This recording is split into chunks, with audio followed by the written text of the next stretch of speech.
Hello everyone, welcome again. Today's we have the topic altered body temperature. Alright, so here is the objective. यहाँ पर objective के बारे में हम देख लेते हैं क्या क्या हम डिस्कस करने वाले हैं. So we are discuss about the thermoregulation, factor affecting the thermoregulation and type of the temperature, how many type of temperature are there, and explain thermia. Thermia के बारे में देखेंगे. What is the thermia, causes of thermia, pathophysiology and diagnostic finding and management of the thermia.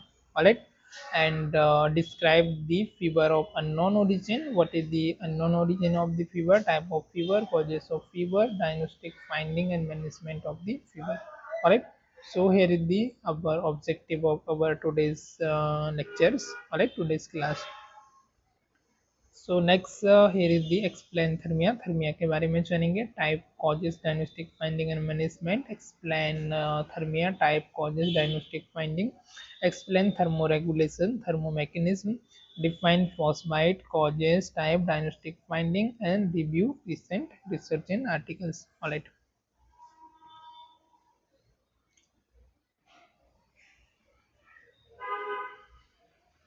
Okay. So here is the homeothermic. Homeothermic क्या होता है? So what is the homeothermic? Question come in the mind. What is homeothermic? Homeothermic is the human also capable for the maintaining their body temperature within the narrow limit. एक narrow limit तक humans खुद capable होते हैं अपने temperature को maintain करने के लिए. Humans are also capable to maintain their own temperature with limit, with a narrow limit. Alright, and biomechanical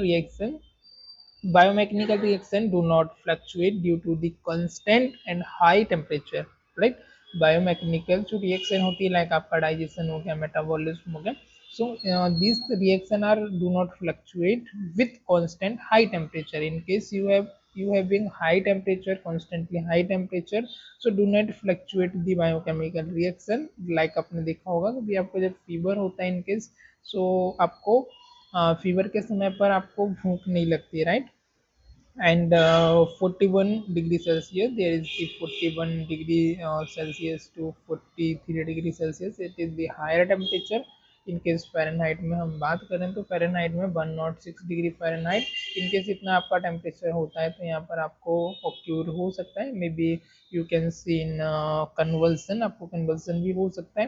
nerve आपका मेल फंक्शनिंग भी हो सकता है due to protein denaturation and seen with the higher temperature. Nerve function and protein denaturation seen with the higher temperature के साथ आपको ये problems cause हो सकती है. ऑलराइट, नेक्स्ट आपकी general consideration. Normal temperature is 36 degree Celsius, 35 to 37.5. This is the normal range. In case Fahrenheit हम बात करें तो 96.5 से लेकर 98.5. This is the normal range of the temperature. In case इसके ऊपर जाता है तो हम इसे हाइपरथर्मिया बोलते हैं. इन केस इसके बिलो टेम्परेचर होता है this is called hypothermia. Hypo and hyperthermia. Measure under जी, अब इसके तीन रूट होते हैं मेनली जिनसे मेजर कर सकते हैं. Under the tongue, axilla and rectum. Alright, tongue, axilla and rectum. And oral temperature is about 0.5 less. Oral temperature जो होता है 0.5 आपका लेस होता है as comparison to for body temperature. For body temperature like आपका रेक्टम टेम्परेचर. गुड. नेक्स्ट आपका internal temperature. Internal temperature आपका different हो सकता है, वेरीज हो सकता है with the activity pattern and change in the external temperature. External temperature के अकॉर्डिंग चेंज हो सकता है आपका जो इंटरनल टेम्परेचर है. ये डिफरेंट आपका हो सकता है अकॉर्डिंग टू एक्टिविटीज़. हो गया आपका एक्टिविटी के अकॉर्डिंग आपने कुछ एक्टिविटीज़ कर रहे हैं तो ये डिफरेंट हो सकता है. सिरकेडियम रिदम की वजह से आपका टेम्परेचर भी फ्लक्चुएट हो सकता है. अबाउट 1 डिग्री सेल्सियस लोवेस्ट होता है एट नाइट में, बट डे में ड्यूरिंग आप वर्किंग टाइम होता है तब 1 डिग्री सेल्सियस आपका हायर होता है, ये इंक्रीज हो जाता है. सिरकेडियम रिदम मतलब कि आपकी जो स्लीपिंग पैटर्न है, वेकअप पैटर्न है, नाइट है, डे है, जैसे सन रेज होता है, सनसेट होता है, उसके अकॉर्डिंग आपका डिफरेंट हो सकता है according to condition. Alright, womens में आपका टेम्परेचर हाई होता है ड्यूरिंग जब वो आपका मेंस्ट्रुएशन, हाफ ऑफ मेंस्ट्रुएशन उनका पीरियड चल रहा होता है, उस समय थोड़ा सा टेम्परेचर जो है वो रेस होता है, आपका इंक्रीज होता है. इसका डेफिनेशन है body temperature is the degree of hotness. Body temperature क्या है? What is the body temperature? Body temperature is the degree of hotness और coldness of the body of a body और इन्वायरमेंट। ऑलराइट, बॉडी का temperature क्या होना? Increase होना, hotness hotness warm होना and cold होना, हॉटनेस और कोल्डनेस ऑफ द बॉडी और environment. It is the somatic sensation of heat और कोल्ड। ये आपका एक सोमैटिक सेंसेशन होता है हीट का और कोल्ड का। It is the degree of और intensity of the heat. It is the degree of intensity of the heat. ये आपकी हीट की डिग्री होती है, इंटेंसिटी ऑफ हीट होती है। Body in relation to the external environment. External environment से body का क्या रिलेशन है, कितना वो कोप अप कर पा रही है, कितना मेंटेन कर पा रही है, उसके अकॉर्डिंग यदि एक्सेसिव जब आपका टेम्परेचर होता है तो बॉडी का जो सेंसेशन है इधर वो हॉट हो सकता है और कोल्ड हो सकता है। जिससे डिग्री ऑफ इंटेंसिटी के ऊपर डिपेंड करता है कि उसका जो डिग्री ऑफ इंटेंसिटी है वो कितना है, इनकेस वो हायर है या फिर वो लोअर है। तो ये इनकेस यदि ज़्यादा होगा, इंक्रीज होगा, तो जिसको हम बोलते हैं हायर टेम्परेचर, मीन्स कि आपका हाइपरथर्मिया। इनकेस यदि लोएस्ट होगा तो this is the lowest temperature, means कि हाइपोथर्मिया। तो डिपेंड करता है अकॉर्डिंग टू एक्सटर्नल सिचुएशन के अकॉर्डिंग, पैथोजन के अकॉर्डिंग, बैक्टीरिया वायरस कि वो किस रीजन की वजह से हुआ। समटाइम ये पैथोजन की वजह से हो सकता है, बैक्टीरिया वायरस फंगल की वजह से हो सकता है, और समटाइम आपका बॉडी का जो आउटर इन्वायरमेंट है उसकी वजह से भी आपको हो सकता है। तो दोनों रीजन की वजह से हो सकता है। And the body temperature is the different between the amount of heat. Alright, so body temperature is the difference between the amount of heat produced by body process and the amount of heat lost to the external environment. So ये different आपका body temperature आपका difference होता है between, किस तरीके से, amount of heat produce, अब कितने अमाउंट में आपकी बॉडी है वो हीट को प्रोड्यूस कर रही है by the body process. Body की जो केमिकल प्रोसेस है, मेटाबॉलिक जो प्रोसेस है, तो उसके थ्रू कितना हीट को प्रोड्यूस कर रही है, एक्टिविटी जब आप करते हैं तो कितना हीट को प्रोड्यूस कर रही है, and amount of heat loss, और कितने अमाउंट में आपका हीट का लॉस हो रहा है अकॉर्डिंग टू एक्सटर्नल इन्वायरमेंट। तो उसके बीच का जो डिफरेंस होता है उससे आपका बॉडी का जो टेम्परेचर है वो डिसाइड होता है। आई होप आपको इतना क्लियर हुआ होगा। So shall we move on next. Alright, okay, so here is the temperature regulation. Body temperature बराबर थर्मोजेनेसिस, हीट लॉस और हीट गेन। ऑलराइट, तो उसके अकॉर्डिंग ये डिपेंड करता है। अब इसका बैलेंसिंग होना, जैसे कि यहाँ पर एक तराजू का स्ट्रक्चर दिखाया जा रहा है, अब ये बैलेंस करने का काम करता है। राइट, तो दोनों का बैलेंस होगा, इक्वल हो गया। तो देखो, लाइफ में बैलेंस होना जरूरी है, भले फिर वो थर्मो रेगुलेशन का बैलेंस हो या फिर इधर आपका वर्क लाइफ बैलेंस हो आपका। राइट, आपका तो वो रिलेशन में आपका बैलेंसिंग होना बहुत नेसेसरी होता है। इनके आप सारी चीज़ों को बैलेंस नहीं करोगे तो कहीं ना कहीं कुछ चीज़ें हम मिस कर रहे होते हैं। ऑलराइट, सो हमको सारी चीज़ों का बैलेंस करते हुए हमारी लाइफ में चलना होता है। ऐसे सिमिलरली हमारी बॉडी में भी जो थर्मो रेगुलेशन होता है वो हमारे टेम्परेचर का क्या करती है, बैलेंस करती है हीट का और लॉस का। हीट का और लॉस के बीच में कितना हीट जनरेट हो रही है, कितना हीट लॉस हो रही है, कितना हीट जनरेट हो रही है, कितना लॉस हो रही है। अगला आता है हमारा टाइप ऑफ द टेम्परेचर। अब हमारे कितने टाइप का हमारा टेम्परेचर हो सकता है उसके बारे में देखेंगे। First is the core temperature. It is the temperature of internal body tissue. ये इंटरनल बॉडी टिश्यू का आपका टेम्परेचर होता है। And tissue below the skin, subcutaneous tissue, ये थोड़ा सा बिलो होता है आपकी स्किन एंड सबक्यूटेनियस टिश्यू से। The site measure rectum, rectum होता है आपका, टिम्पेनिक हो सकता है, इसोफेगस हो सकता है, pulmonary artery and urinary bladder. Alright, so ये जो साइट है जहाँ से हम टेम्परेचर को मेजर करते हैं, रेक्टल के लिए जो आपका थर्मामीटर आता है इससे करते हैं, पर रेप्टल के लिए हमारा सेपरेट रखते हैं डिजिटल थर्मामीटर से। टिम्पेनिक के लिए आप देख पा रहे होंगे इस इमेज में, छोटे बच्चे का मेजर कर रहे हैं तो वो टिम्पेनिक टेम्परेचर का डिवाइस अलग आता है थर्मामीटर, उससे हम मेजर करते हैं। उसके अलावा यदि हमको इसोफेगस हो गया, आपका पल्मोनरी आर्टरी हो गया, यूरिनरी, तो उसके लिए डिफरेंट डिफरेंट आपके जैसा कि इमेज में देख पा रहे हैं कैथेटर्स होती हैं जिनसे हम यूज करते हैं। Right, so here is the temperature, type of temperature जो कि कोर टेम्परेचर होता है। कोर टेम्परेचर मीन्स की जो इंटरनल टेम्परेचर है, जो मेन टेम्परेचर है वो आपकी ह्यूमन बॉडी का।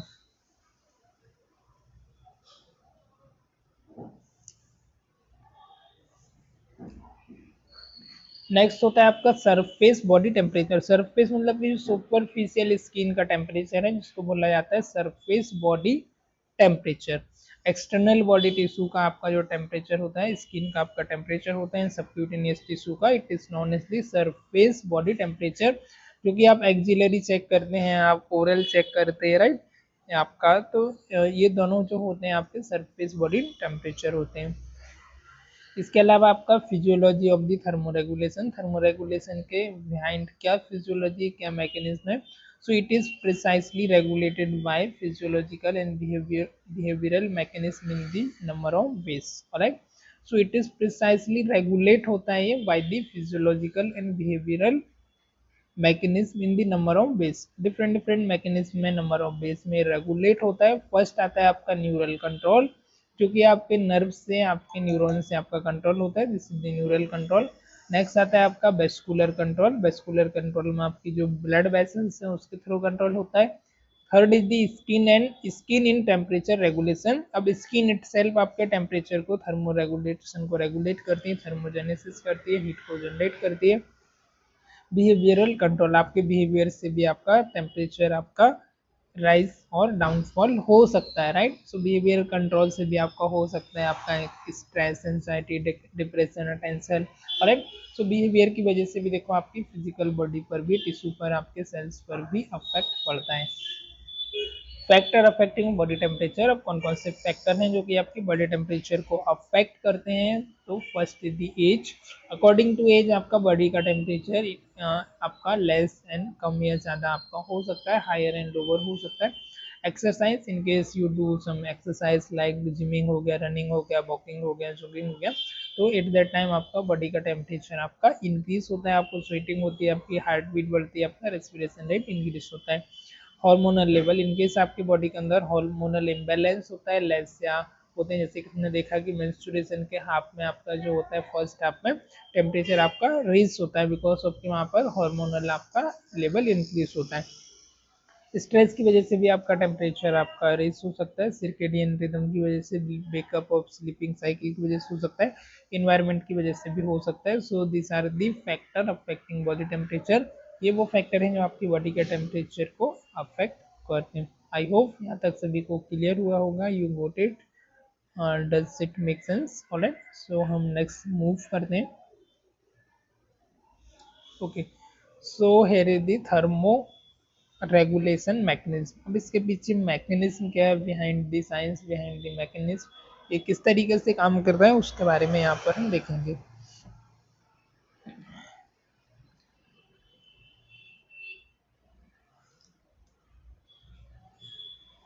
तो आपके इफेक्टर होते हैं और आपका इफेक्टर होता है और रिसेप्टर होता है, राइट। रिसेप्टर आपका रिसीव करता है, इफेक्टर आपका इफेक्ट करता है। तो नर्व्स, आपके जो सेल्स हैं, आपके ब्लड वेसल्स हैं, आपके जो सेंसरी सेल्स हैं, वो आपके एक साथ ही आपका अटैच होते हैं, एक साथ आपके जुड़े हुए होते हैं। और आपके ब्रेन में जो आपका हाइपोथैलेमस है, वहाँ पर आपके सेंटर, जो कि आपका सेंटर होता है, आपका कंट्रोलिंग सेंटर होता है, आपके टेम्परेचर को रेगुलेट करने के लिए वहाँ पर आपका मैसेज जाता है, उसके अकॉर्डिंग आपकी बॉडी एक्ट करती है। कोई भी आपका स्टिमुलस आता है, स्टिमुलस आपका बॉडी टेम्परेचर आपका रेस होता है, अबव आपका 37.5 टू अबव जाता है, 99 के अबव जाता है। इसके रिस्पॉन्स में आपका और रिसेप्टर उसको रिसीव करता है, बॉडी के जो सेंसरी रिसेप्टर होते हैं वो रिसीव करते हैं, ब्रेन को मैसेज देता है। वापस उधर से इफेक्टर आता है, इफेक्टर आपका इफेक्ट करता है ब्लड वेसल्स एंड आपका स्वेट ग्लैंड को, तो आपको स्वेटिंग होती है, आपके ब्लड वेसल्स में आपका सर्कुलेशन होता है। नेगेटिव फीडबैक आता है, नेगेटिव फीडबैक के रिस्पॉन्स में क्या होता है, increase blood flow to the skin. Skin में आपका ब्लड फ्लो है वो इंक्रीज होता है, राइट, इंक्रीज होता है। इंक्रीज स्वेटिंग, आपकी स्वेटिंग इंक्रीज होती है, आपका स्टिमुलस स्टिमुलस आपका रिमूव होता है, होम्योस्टेसिस आपको वापस से रीस्टोर होता है। तो एक सर्टन लिमिट तक ये मेंटेन करके चलता है जितना इससे पॉसिबल हो पाता है। इनकेस यदि इससे पॉसिबल नहीं हो रहा है, सर के पानी कहते हैं, पानी सर के ऊपर गया, एक्सेसिव हो गया, तो फिर ये फंक्शन करना बंद कर देता है, राइट। सो गॉड ने बॉडी को ऐसा क्रिएट किया है कि वो सारी चीज़ों को ऑटोमेटिकली ही मेंटेन करके चलती है। This is the best thing है हमारी बॉडी के अंदर। छोटी मोटी बीमारियों को वह खुद से लड़ने के लिए कैपेबल होती है, खुद के पास एक डिफेंस सिस्टम होता है जो कि किसी भी बैक्टीरिया, वायरस, पैथोजन डिसीज से फाइट कर सकता है।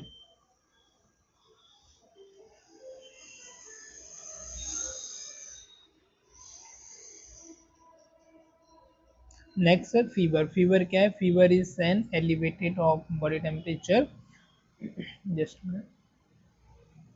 alright. So what is the fever? Fever is an elevation of body temperature that exceed normally daily variation and occur in conjunction with an increase in the hypothalamic set point. Example, correct.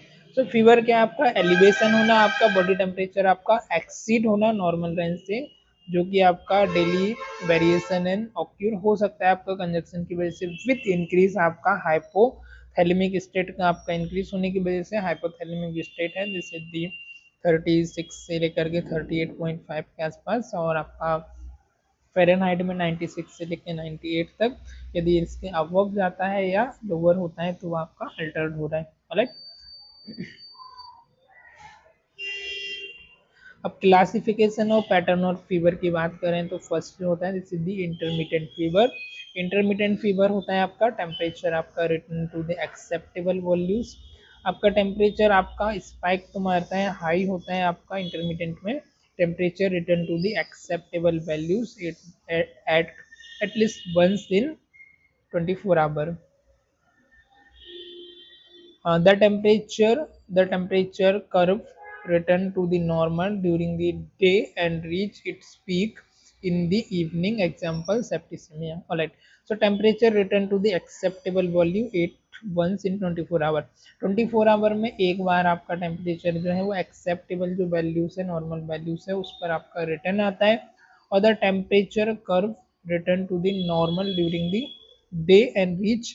अब normal ये आपके typically एक आपका day time पर आपका during the normal जो इसका curve है उस तक आ सकती है, और बाद में जो जब नाइट के समय, इवनिंग के समय पर वापस से क्या करती है, आपका स्पाइक मारती है ऊपर की तरफ, आपका पीक करती है। तो इस टाइप के फीवर को बोला जाता है इंटरमिटेंट फीवर। याद रहेगा, this is the intermittent fever. Second one is the remittent fever. Remittent fever क्या होता है? Fever spike and fall without a return to the normal temperature level. Right. ऊपर वाले में हमने देखा था कि एक बार 24 आवर में इंटरमिटेंट में वो नॉर्मल रेट पर आपका नॉर्मल वैल्यूज पर आ रहा है। राइट। टेम्परेचर कर्व आपका नॉर्मल वैल्यू पर आ रही है, डे के समय पर ये नॉर्मल पर आ जाती है, वापस से पीक मारती है आपकी इवनिंग के समय पर। ये कब हो सकता है? आपको सेप्टिसीमिया के केस में हो सकता है। रेमिटेंट फीवर में क्या है? इसके अपोजिट हो रहा है, fever spike and fall without a return to the normal temperature. Fever आपका स्पाइक भी कर रहा है, फॉल भी कर रहा है, लेकिन वो नॉर्मल रेट पर नहीं आ रहा है, वो हायर साइड ही है। Alright. The temperature fluctuate but does not return to the normal. Temperature आपका फ्लक्चुएट तो कर रहा है बट रिटर्न नहीं करना है आपके नॉर्मल में। Example, TB, viral disease, bacterial infection. कब कभी हो सकता है आपको? ट्यूबरकुलोसिस में, वायरल डिसीज में, और बैक्टीरियल इन्फेक्शन के केस में आपको हो सकता है।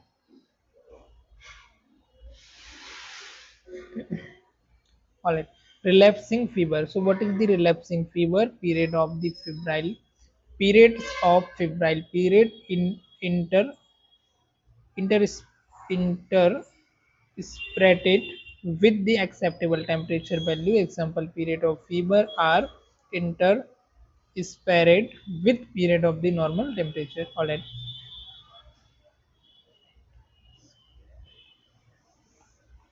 अब जो एक्सेप्टेबल रिलैप्सिंग फीवर में क्या होता है? पीरियड कुछ समय के लिए जो आपका फिब्राइल है, फिब्राइल पीरियड है, वो इंटर रिलैप्स्ड होता है आपका एक एक्सेप्टेबल टेम्परेचर की वैल्यू में। Example, period of fever are inter spread with the period of normal temperature. Normal temperature के पीरियड में वापस से आता है और फिर से आपको फीवर हो जाता है, तो इस टाइप के फीवर को बोला जाता है relapsing fever.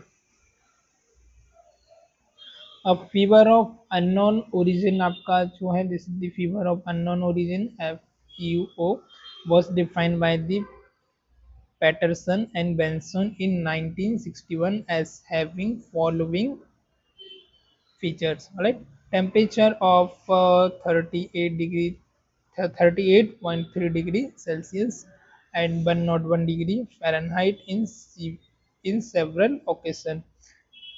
A duration of fever of more than 3 weeks. Failure to reach a diagnosis despite on 1 week of inpatient investigation.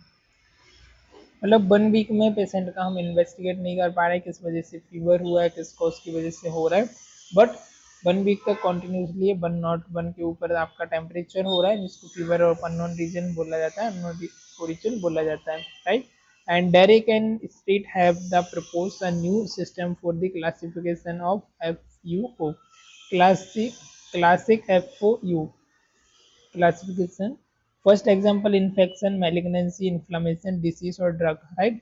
तो किस किस वजह से हो सकता है आपको, इन्फेक्शन की वजह से, मैलिग्नेंसी की वजह से एंड इन्फ्लेमेटरी डिसीज की वजह से हो सकता है, ड्रग की वजह से आपको हो सकता है। नोजोकोमियल FUO है, जिस दिया टेम्परेचर ऑफ 38.3 से लेकर के आपका 101 फ़ारेनहाइट हो सकता है। ये डेवलप होता है ऑन सेवरल ओकेजन पर इन हॉस्पिटलाइज पेशेंट में who are receiving acute care in bomb infection was not present at the time of the admission. Admission के टाइम पर ऐसा कोई इन्फेक्शन प्रेजेंट नहीं हुआ था, पर हॉस्पिटल एक्वायर्ड इन्फेक्शन उसको हो जाता है। फॉर एग्जांपल आपका सेप्टिक थर्मो सिविलाइटिस हो गया, साइनोसाइटिस हो गया, ड्यूरिंग फीवर हो गया, राइट। तो इस तरीके का जो इन्फेक्शन है वो पेशेंट को नोजोकोमियल इन्फेक्शन में इसको कंसिडर करते हैं।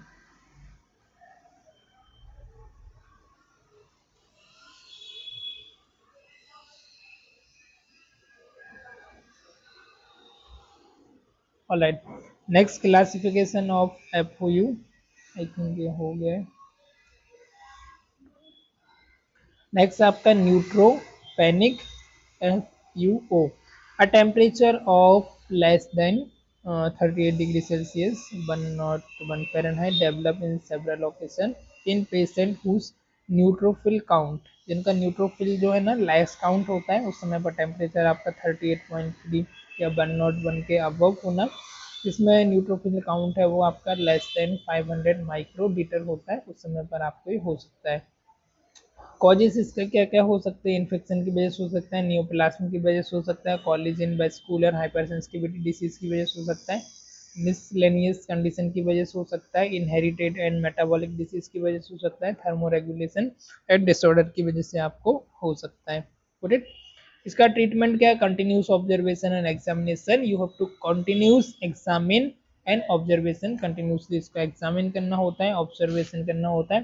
Do not start with immediate antibiotic, immediately हम इसमें कोई एंटीबायोटिक स्टार्ट नहीं करते हैं therapy, as it can delineate the cause of FUO. The deliberating the deviating symptom are treated by the non-steroid and glucocorticoid. जो डेविलिएटेड symptom है उनको हम ट्रीट कर सकते हैं non steroid anti inflammatory drug से, ग्लूकोकॉर्टिकॉइड से भी हम इसे ट्रीट कर सकते हैं। ओके,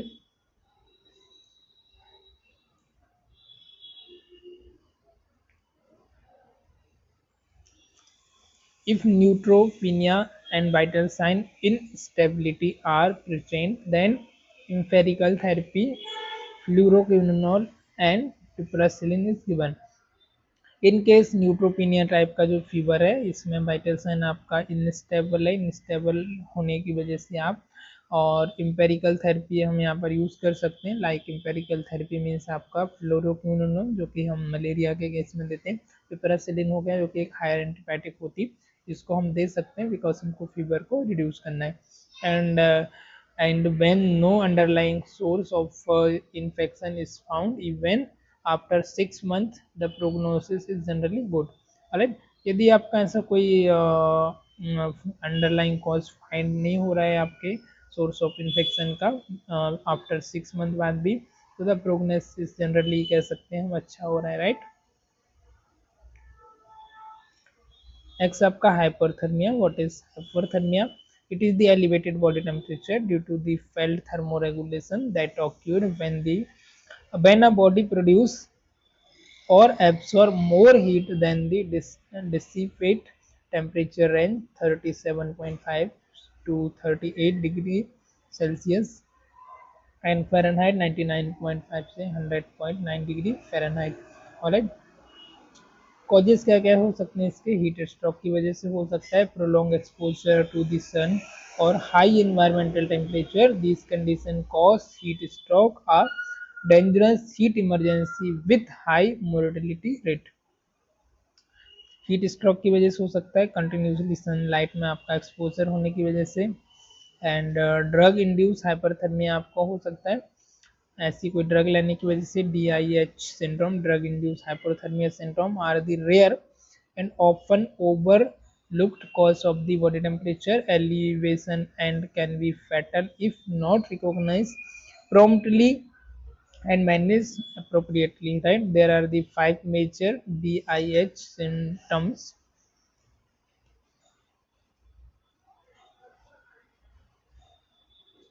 Next आपका malignant hyperthermia. It is a rare reaction to a common anesthetic agent such as halothane or reaction of the paralytic agent succinylcholine. Alright, so ये जो आपका थर्मिया है, इस टाइप का जो फीवर है आपका, जो रिएक्शन होता है आपका एनेस्थेटिक एजेंट की वजह से, एनेस्थेटिक ड्रग की वजह से होता है, जो कि हम ऑपरेशन थिएटर पर पेशेंट को नमनेस सुन करने के लिए देते हैं। इसमें आपका आता है हेलोथेन और आपका reaction of the paralytic agent आपका सक्सिनाइल कोलिन, इसकी वजह से आपको हो सकता है। Malignant hyperthermia is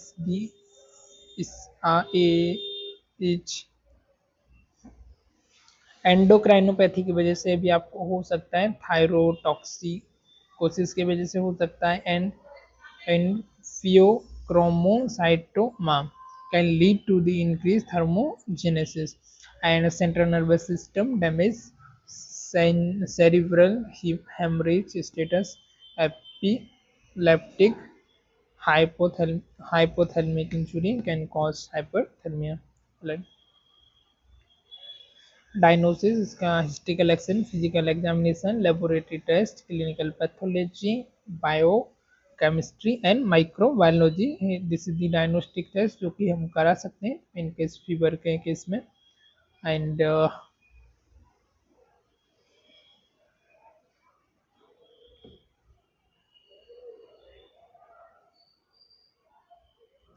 next is the medical management.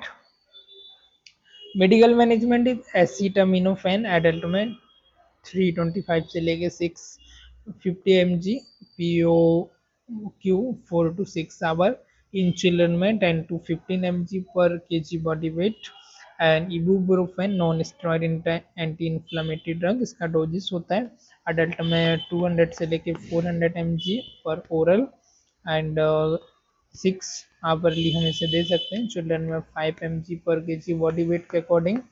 For temperature यदि चिल्ड्रन का आपका लेस देन बट नॉट 2 के आसपास है तो, और mg पर 10 mg पर kg बॉडी वेट के अकॉर्डिंग हम इसे दे सकते हैं, नॉट एक्सीड 40 mg पर kg पर day.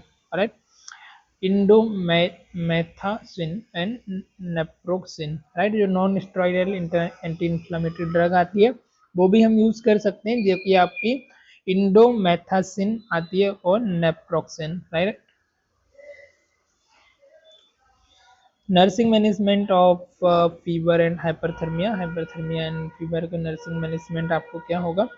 So as a nurse you have to monitor vital sign, assess skin colour and temperature, skin का कलर को असेस करना, टेम्परेचर को चेक करना, मॉनिटर बाइट ब्लड सेल्स को मॉनिटर करना, राइट, एंड हीमेटोक्रिट वैल्यू को and other patient laboratory report को identify करना, बिकॉज ऑफ की इन्फेक्शन और डिहाइड्रेशन को आइडेंटिफाई करने के लिए।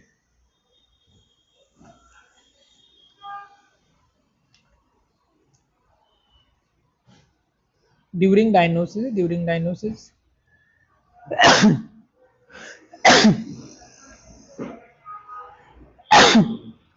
सॉरी, फर्स्ट है आपका during chill phase, risk for altered body temperature as evidence by shivering and feeling cold. यदि आपका बॉडी टेम्परेचर चिल फेस है तो ये आपका रिस्क होता है बॉडी का टेम्परेचर आपका अल्टरेट करने के लिए, एविडेंस हो सकता है आपका शिवरिंग एंड फीलिंग कोल्ड की वजह से, and during fever face hyperthermia as evidenced by the body temperature 38.5, irritability, increased respiratory rate and dry skin की वजह से आपको हो सकता है।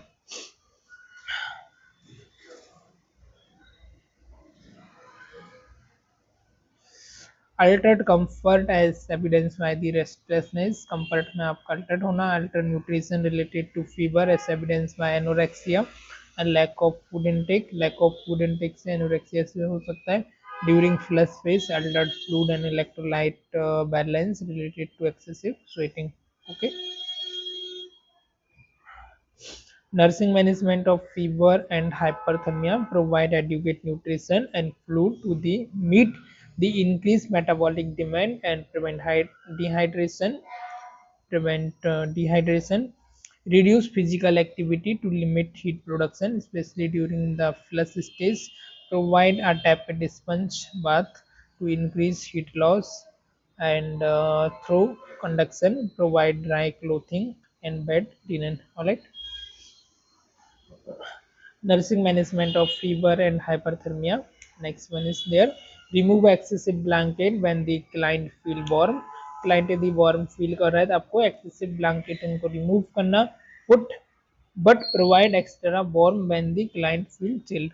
But remove तो कर दिया लेकिन यदि आपका पेशेंट है, क्लाइंट आपका जब चिल फील कर रहा है, उसे ठंडी लग रही है, तो वापस से हम पुट कर सकते हैं, वापस से हम उसे प्रोवाइड कर सकते हैं। मॉनिटर इनटेक एंड आउटपुट को मॉनिटर करना, एडमिनिस्ट्रेशन करना एंटीबायोटिक को एज ऑर्डर, प्रोवाइड करना oral hygiene, oral care to keep the mucous membrane moist.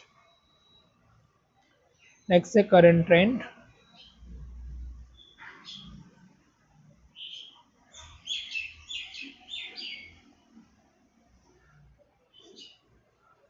How to prevention, इसे कैसे प्रिवेंट कर सकते हैं, तो drink 2 to 3 quart of the water, avoid exertion or exercise especially during the hottest part of the day. It if traveling, allow 2 to 3 weeks in the usually hot climate before attempting any type of exertion. When outside, wear a hat, loose clothing. When indoor, remove as much as clothing as needed to be comfortable. Take a tepid bath or shower. Use cold wet towel or dampen clothing with tepid water. When the heat is extreme, avoid next है avoid heavy meals, का avoid करना, avoid alcohol. Determine if the person is taking any medication that increase hyperthermia risk. If so, consult with the patient physician. Hypothermia is the state in which the core body temperature is lower than 55 degrees Celsius and 95 degree Fahrenheit. At this temperature, many of the compensatory mechanisms to conserve heat begin fall. Normal range is 96.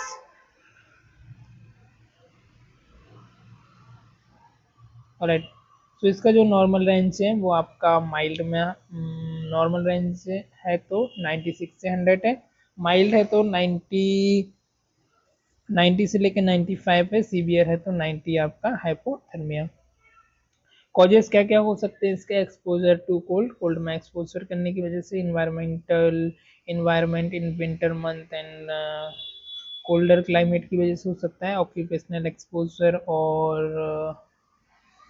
hobbies that entail extensive exposure to the cold, for example hunters, seekers and sailors and climbers को ज़्यादा हो सकता है, जो कि मतलब कि पहाड़ियों पे ज़्यादा समय पर रहते हैं, सब उनका कोई हॉबीज है, जैसे क्लाइंबर्स हो गया, सेलर्स हो गया, राइट, हंटर्स हो गया, उनको होने के चांसेस ज़्यादा रहते हैं। एंडोक्राइन डिसफंक्शन की वजह से हो सकता है, हाइपोथायरॉयडिज्म, एड्रिनल इनसफिशिएंसी और हाइपोग्लिसमिया की वजह से भी ये हो सकता है। कुछ मेडिकेशन की वजह से हो सकता है, लाइक आपका एथेनॉल हो गया ना, फेनोथाइजिन्स हो गया, एर्बिट्रेट हो गया, बेंजोडाइजेपिन्स हो गया, साइक्लिक हो गया, एंटी डिप्रेसेंट हो गया, एनेस्थेटिक हो गया, इसकी वजह से हो सकता है। न्यूरोलॉजिक इंजुरी की वजह से हो सकता है, लाइक आपका ट्रॉमा हो गया, सेरिब्रल वेस्कुलर एक्सीडेंट हो गया, सब एक्रेनॉइड हेमरेज हो गया, सेप्सिस हो गया, इसकी वजह से भी हो सकता है। रिस्क फैक्टर इसका क्या हो सकता है, एज की वजह से हो सकता है,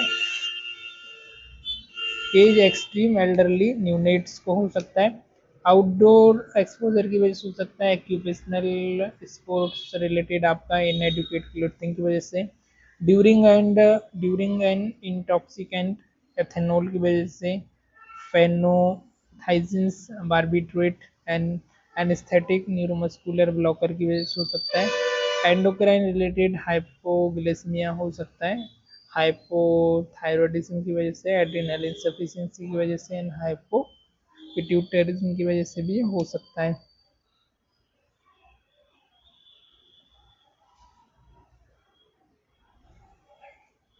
न्यूरोलॉजिक रिलेटेड स्ट्रोक की वजह से हो सकता है आपका, hypothalamic disorder, Parkinson disorder, spinal cord injury, है ना, मल्टी सिस्टम मेल न्यूट्रिशन की वजह से हो सकता है, like sepsis, shock, hepatic renal failure, burn और एक्सफोलिएटिव डर्मोलॉजिक डिसऑर्डर की वजह से हो सकता है, मोबिलिटी की वजह से हो सकता है।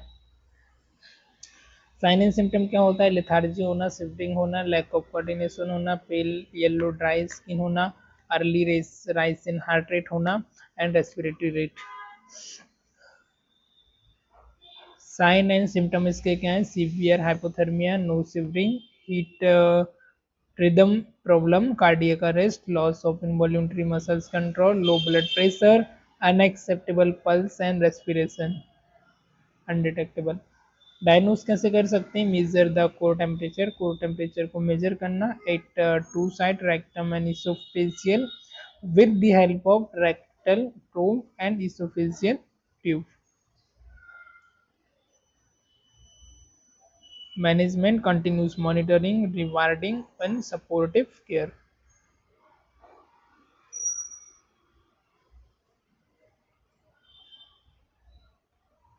Next is the rewarning, excessive involve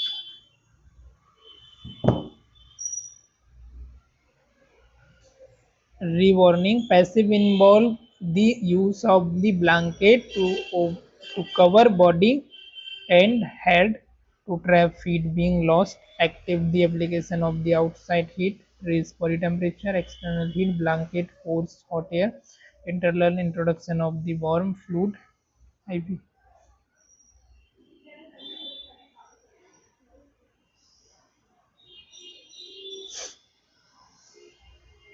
So what is the nursing management of hypothermia? First, you have to provide extra covering and monitor temperature.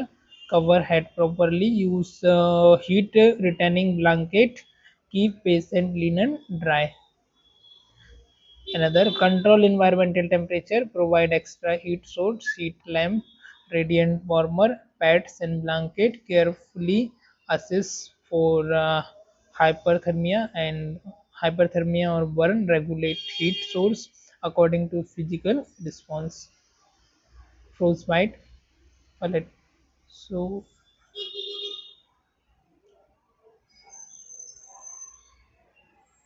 Alright, so आज के वीडियोस में फिलहाल इतना ही। मिलते हैं किसी और लेक्चर में। Till the time good bye, hope you enjoying this lecture.